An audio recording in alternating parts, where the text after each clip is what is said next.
guys, welcome back. Sorry, I just cut into this onion and it's a little spicy, let's just say. I don't know if there are any good tips on how to avoid all the eye waterage, but we're going through it because I'm making my favorite Spanish rice today, or Mexican rice, because Cinco de Mayo is coming up and this is always a staple whenever I'm doing Mexican food. So just to show you what we're doing, first I'm gonna make the sauce, which I take this onion, which is making my eyes water, quarter it up, and stick it in my blender, along with 2 big old tomatoes. Of course, take the core out because that's not gonna taste super delicious. Take the core out, and then I also kind of chunk these up into quarters just so they're more manageable for my blender, depending how ooh, that's hot. So that's 2 tomatoes, we've got the onion, oh crud. And then I'm also gonna throw some garlic in here. Just, let's see, I got 6 cloves. Usually I use 4, but we're gonna get a little extra spicy today. All right, we've got all of that in our blender. Let her rip. And I'm gonna wanna,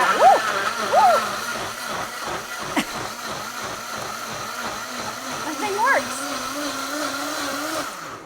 All right, so now what I'm looking for here is a nice little puree going on, because we're gonna add that into our rice mixture, which I wanna start browning off that rice just to give it a little character and flavor. I'm using a long grain white rice today, and I just threw a couple tablespoons there of that blended oil in. And I've got this pot heated up over about a medium heat. I can crank it up just a little bit. And this is gonna do a great job of just browning up our rice so that it gives it a little extra texture when we cook it.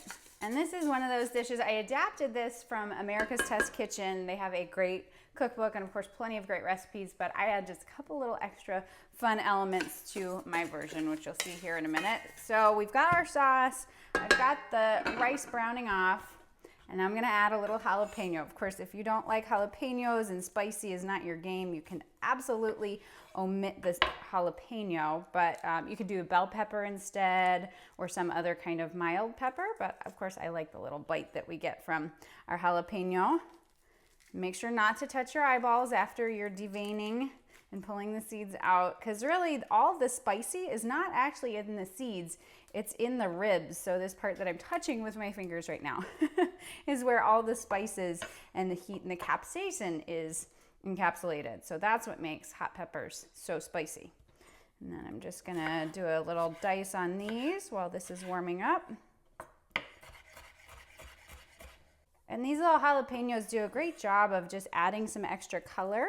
Of course, they're adding the heat, but a little extra color contrast, because otherwise rice is, it's a little bland, a little, in terms of color, being more white. And what we're looking for here, it's gonna give off a nice warm aroma. Okay, that's got a nice little extra bit of color on it. I'm bringing over here 2 of the secret ingredients. Not so secret, no secrets. There's no secrets in my kitchen. I've got some chipotles in adobo sauce, and I always equate adobo as like Mexican barbecue sauce.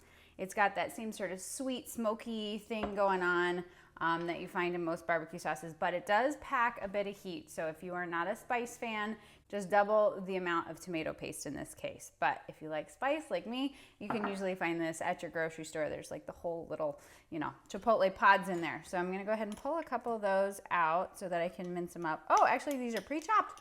Perfect, that's great. Sometimes when these come in a can, they have the peppers in there, and so you need to chop those up, but these are already pre-chopped, so thank you, La Costeña.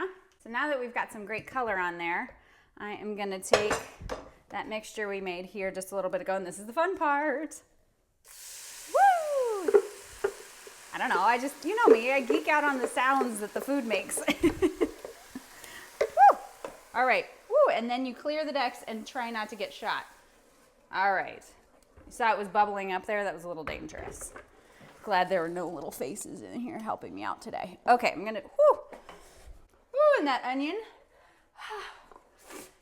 The episode when Joanie cried her heart out. Ooh, that is a spicy onion I got today. Holy mackerel. All right, so I am gonna turn this down a little bit just because it is bubbling up, but look at this, this is looking great. And then I'm gonna add in some, like a tablespoon-ish of that chipotle in adobo.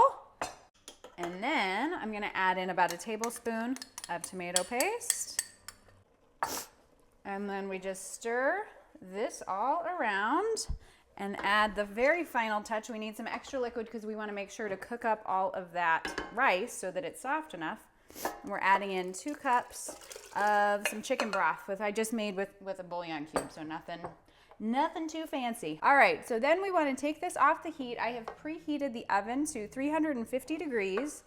And we are gonna throw this lid on it. And this is the best part about a Dutch oven, cast iron situation. We can cover this up and stick the whole thing right in the oven.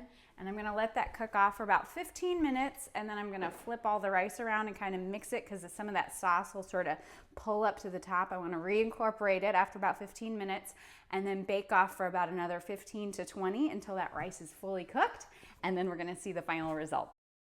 Oh my gosh, this kitchen smells absolutely glorious right now. So I did want to give you one little note is that at the 15-minute mark when I stirred it all up, I did add some salt in because of course we need to make sure these are properly seasoned, and unsalted Mexican rice just doesn't taste as good. So with no further ado, look at that. That is what we were looking for. And this is just loaded with flavor, and you smell that onion and the garlic and all that tomato, and oh, this is the best. This is what will make your Mexican fiesta extra special. So I'm gonna serve up some for myself here.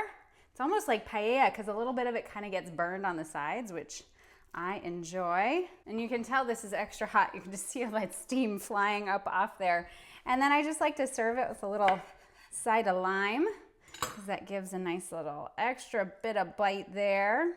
And you can just when you serve this up, I serve it family style because that's, Mexican food to me is very family oriented and very community oriented. So, make up a big old mess of tacos, get your rice out, let everybody serve themselves, have the, garnish of some cilantro and some limes on the side. But of course, I'm gonna dress mine up here and add just a little bit of cilantro over the top.